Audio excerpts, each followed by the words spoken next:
prešovskej mestskej časti 4 Staré mesto v auguste slávnostne otvorili revitalizovaný priestor medzi bytovými domami. Krajšie a účelnejšie využitie získalo verejné priestranstvo vnútrobloku na Zápotockého ulici.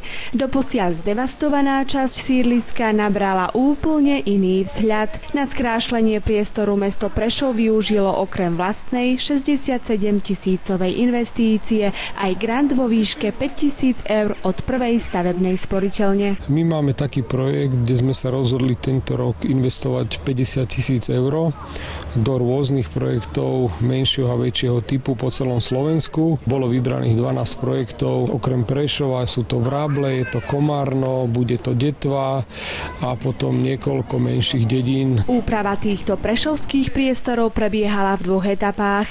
Počas vlaňajšej fázy revitalizácie získali obyvatelia parkovaciu plochu pre autá a priestor na umiestnenie odpadových nádob. Počas tohtoročnej poslednej etapy zrekonštruovali prístupovú komunikáciu, vrátane chodníkov pred bytovým domom čísla 19 až 21. Pribudla zeleň, lavičky a bezbariérový prístup.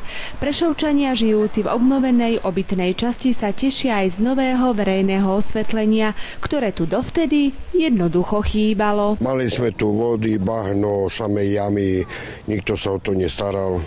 Vidím to veľmi pozitívne, krásne, pekne je to spravené, sme spokojní a chválime mesto Prešov. Osobne polievam, starám sa o poriadok, o čistotu.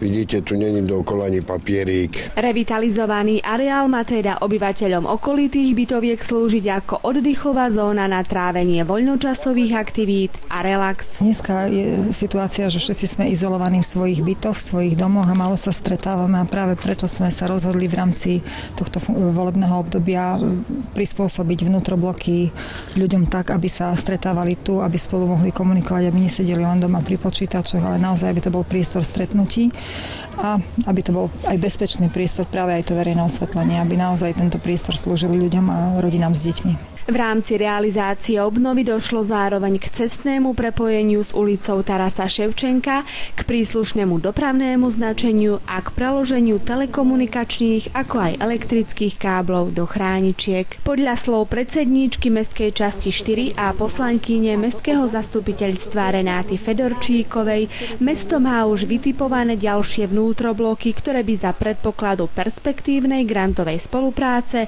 mohlo občanom obnoviť v blízkej dobe. Z Prešova Martina Mištaničová.